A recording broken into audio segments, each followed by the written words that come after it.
From hobby blocks to Australia's largest pastoral leases, quad bikes have all but replaced conventional horsepower. Yet these popular and versatile vehicles can also be the most dangerous thing on the farm. On average, 14 people a year die in quad bike accidents, but there have been 2 fatalities this past week alone. As Tracy Bowden reports, opinions sharply divided over what can be done to make these farm vehicles safer. I woke up and I can still remember screaming with the pain, just yelling. John Horton reckons he's lucky to be alive.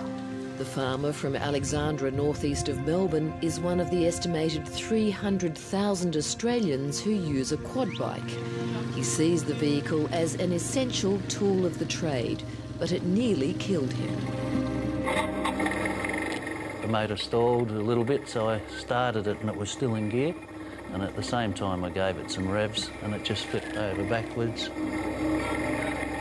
As soon as it started to go, I felt the back go underneath me and the front come out, handlebars coming down. I thought, oh, I'm gone here. This is it. I'm dead. He was rushed to hospital suffering horrific injuries. I was in there for a month, 2 weeks in intensive care, 8 days in a coma, and suffered 16 broken ribs, fractured scapula in 3 places, and a ruptured spleen, and 2 cardiac arrests. John Horton could so easily have become a statistic. When the quad bike he was riding rolled on top of him. Police say a 24-year-old was riding this quad bike along the beach with friends when it hit a wet patch of sand and rolled. 16 people have been killed in accidents on quad bikes, or as they're also called, all-terrain vehicles, so far this year. 2 of them in the past week. Farmers use the bikes as an observation platform. In other words, they're not just riding the quad, they're having a look at the fencing, the stock, the sheep, the cattle, and they hit a pothole or a log, which is quite easy to do, and particularly when there's long grass around. The bike turns upside down, so it's not like they're doing something silly, they're just doing their normal job. The frequency of accidents has prompted a heated debate about the safety of quad bikes and how to improve it.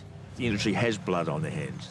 It's just unbelievable that an industry that's supposed to be responsible, supposed to be interested in the welfare of the people that buy their devices, won't do something about it. If operators are trained, use appropriate levels of protective equipment, especially a helmet, then they are a very safe piece of equipment. There are instances where people do misuse the bikes potentially, and there are deaths that result. However, by far and away, the majority of people actually use the bikes quite responsibly. Tony Lower from Sydney University's Australian Centre for Agricultural Health and Safety has been analysing data on quad bike deaths. He says almost half are the result of rollovers. The person becomes entrapped under the vehicle and therefore suffers from that asphyxiation where they can't breathe, and or the crush injury, which eventually leads to toxicological problems within the bloodstream and results in cardiac arrest. I can push it up in this perfect position to about there, and that's as far as I can go. Engineer John Lambert has more than 40 years' experience in agricultural safety. He's convinced that if rollover or crush protection systems were fitted, there would be a dramatic reduction in deaths and injuries. It is in concept no different to the frame that's fitted on most small tractors or tractors without cabins.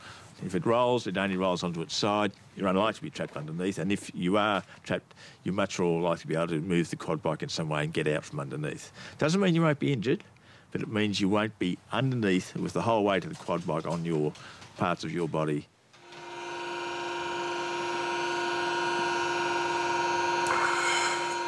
And we export to UK, all of Europe, North America, South America, New Zealand. We've made over a couple of thousand now. About half of them have gone nationally and the rest of them have gone internationally. 5 years ago, Queensland inventor David Robertson developed the quad bar, the only commercially available quad bike crush protection device made in Australia. The basic idea of it is to keep the bike off you. It's not a traditional roller bar type setup where you've got a seat belt and a big hoop over the top of you. It's just to keep the bike off you in the event of a rollover. So if you do have a rollover, you can climb out from underneath the bike. What we'd like to see happen is that all of these devices are actually fitted retrospectively to all quad bikes across Australia, and as new bikes come onto the market, that they are certainly fitted with these devices as well. A Trans-Tasman safety group has supported calls for the devices to be fitted to all quad bikes. Organisations including the New South Wales Farmers Association, Victoria Police and New South Wales National Parks also want change. They misunderstand the research, they misunderstand the safety claims that are being made in particular, and in our view those safety claims need to be addressed and challenged, and as an industry that's exactly what we're doing. So there are a number of claims made on those types of devices that say that they will enhance rider safety, and the research and the scientific evidence just simply refutes that. As a general rule, if the hill is too steep to walk up, it's too steep for your ATV. The group representing motorcycle manufacturers, the Federal Chamber of Automotive Industries, has launched a campaign warning against the devices. The punchline, "We won't have a bar of it, and neither should you." Perry Morrison from Suzuki Motorcycles Australia says research doesn't support the safety benefit of rollover protection systems or ROPS. The injury risk is often equal to or greater than the injury benefit. So in layman's terms, what it shows that if a quad bike or an ATV is involved in an accident, specifically and particularly a rollover, that having a large metal obstacle bolted to the machine can often cause quite severe damage to the rider. My name is John Zellner, and I've been asked to summarise research on rollover protection systems. The industry points to studies by John Zellner at Dynamic Research Incorporated in California, but his findings have been challenged by independent engineers in Australia. Interesting enough, when they evaluated the Australian-designed quad bar, his actual research shows that there's a reduction in injuries and deaths. But then he has this